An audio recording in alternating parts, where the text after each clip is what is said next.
জনাব এম আবদুল্লাহ, আপনাকে দিয়ে আলোচনাটা শুরু করি। বলছিলাম যে বিশ্ব সম্প্রদায়কে নতুন বাংলাদেশের সাথে নতুনভাবে সম্পৃক্ত হওয়ার আহ্বান জানিয়েছেন ডক্টর মোহাম্মদ ইউনূস। তার বক্তব্যের উল্লেখযোগ্য বিষয়গুলো আপনার দৃষ্টিকোণ থেকে জানতে চাই। ধন্যবাদ। এই যারা দেখছেন এবং দেখবেন সবাইকে শুভেচ্ছা, আপনাকেও শুভেচ্ছা। আমরা আগে তার বক্তব্যের জায়গায় যাওয়ার আগে আমি যেটা বলতে চাই, এবারে জাতিসংঘ অধিবেশনে বাংলাদেশের যে প্রতিনিধিত্ব, এটি কিন্তু অত্যন্ত আলাদা করে একটা গুরুত্ব বহন করে। ডক্টর মোহাম্মদ ইউনূস এই জাতিসংঘ অধিবেশনের প্রতিনিধিত্ব করছেন কোন প্রেক্ষাপটে? বাংলাদেশে একটি 15 বছরের একটি দুঃশাসন, স্বৈরশাসনের পরে বাংলাদেশে একটি গণবিপ্লবের মধ্য দিয়ে যে পরিবর্তন এসছে, সেরকম একটি সরকার, যে সরকারটি অন্তর্বর্তী সরকার, এটি কোনো নির্বাচিত সরকার নয়, অন্তর্বর্তীকালীন একটি সরকার, যে সরকারের অঙ্গীকার হচ্ছে দেশের কাঠামোগত একটা পরিবর্তন, সংস্কার, এসব অঙ্গীকার নিয়ে সরকার কাজ করছে। এমন একটি সরকার আজকে জাতিসংঘে বিশ্ব সভায় প্রতিনিধিত্ব করতে গিয়েছেন প্রধান উপদেষ্টা। আমরা লক্ষ্য করব যে এবারের যে জাতিসংঘে বাংলাদেশের প্রতিনিধিত্বটা বাংলাদেশের ইতিহাসে সম্পূর্ণ একটি ভিন্ন ধারার একটি প্রতিনিধিত্ব বলতে হবে। এবং এখানে সাফল্যের এবারের যে ডক্টর ইউনূসের যে জাতিসংঘ, এটাকে বিশ্ব জয় কেউ বলছেন জাতিসংঘ জয় করেছেন তিনি।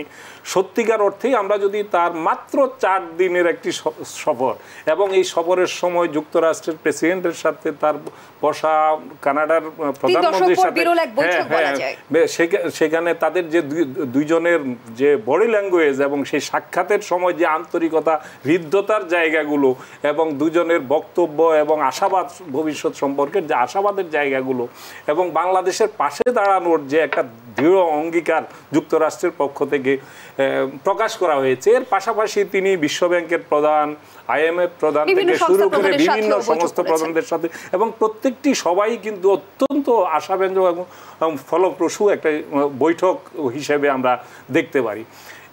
তিনি সেখানে মূলত এবারে প্রত্যেকের সাথে তার বসার ক্ষেত্রে কয়েকটি বিষয়কে সামনে এনেছেন। এবারে প্রধানত চ্যালেঞ্জ ছিল যে বাংলাদেশের মানবাধিকার এবং গণতন্ত্রের সংকটের কারণে বিশ্বব্যাপী, বিশেষ করে পশ্চিমা বিশ্বে বাংলাদেশের যে ভাবমূর্তির সংকট তৈরি হয়েছিল, এই সংকট থেকে উত্তরণ কিন্তু একটা বড় এজেন্ডা ছিল এবারের যে তার সফর, এটার মধ্যে। এবং সেক্ষেত্রে আমি মনে করি যে আমরা আপাত দৃষ্টিতে আমরা যা দেখছি, পশ্চিমা বিশ্ব, বিশেষ করে আমেরিকা এবং ইউরোপের যে বাংলাদেশের সাথে তাদের মানবাধিকার ইস্যুতে, গণতন্ত্র ইস্যুতে আমাদের যে ইমেজ সংকটের জায়গাটা ছিল, আমার কাছে মনে হয়েছে যে আমরা অনেকটাই পুনরুদ্ধার করতে, এই সফরের মধ্য দিয়ে পুনরুদ্ধার করতে পেরেছি বলে আমার কাছে, আমার বিশ্লেষণে মনে হয়েছে। ডক্টর ইউনূস, আপনি দেখবেন যে তিনি প্রত্যেকের সঙ্গেই বাংলাদেশের যে গণতন্ত্রহীনতার কারণে, এখানে লুটের অর্থনীতি, লুটপাটের একটি অর্থনীতির কারণে বাংলাদেশের যে ভঙ্গুর অবস্থা, এই বিষয়গুলো তিনি সামনে এনেছেন।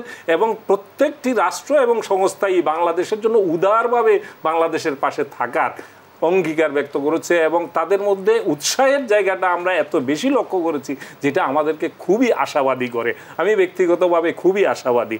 এবং বিশেষত আমরা দেখব যে বিশ্বব্যাংক আমাদের সংস্কার যে কার্যক্রম, মূলত এই অন্তর্বর্তী সরকারের যে মূল এজেন্ডা, যে রাষ্ট্রের যে সংস্কার, রাষ্ট্রের বিভিন্ন অর্গানগুলোর যে ভেঙে পড়া অবস্থা, এগুলাকে কাঠামোগত সংস্কার এবং রাষ্ট্রের বিভিন্ন যেসব অঙ্গ জায়গাগুলো আছে, অঙ্গ প্রতিষ্ঠানগুলো আছে, এগুলাতে যে ব্যাপক সংস্কারের যে জায়গাগুলো, এখানে তারা একদম অকুণ্ঠ সমর্থন দিয়েছে। এবং এটার যে খরচ হবে এর মধ্যে, এই সংস্কার করতে, সেটা কিন্তু বিশ্বব্যাংক অলরেডি কমিটমেন্ট করেছে যে তারা সেটা দেবে। এবং এটাও আমি মনে করি বাংলাদেশের জন্য আগামী দিনের যে চ্যালেঞ্জগুলো, সংস্কার নিয়ে যে চ্যালেঞ্জ, আমাদের অর্থনৈতিক যে চ্যালেঞ্জ, এই চ্যালেঞ্জগুলো মোকাবেলার ক্ষেত্রে একটি বড়, আমি মনে করি, অগ্রগতি।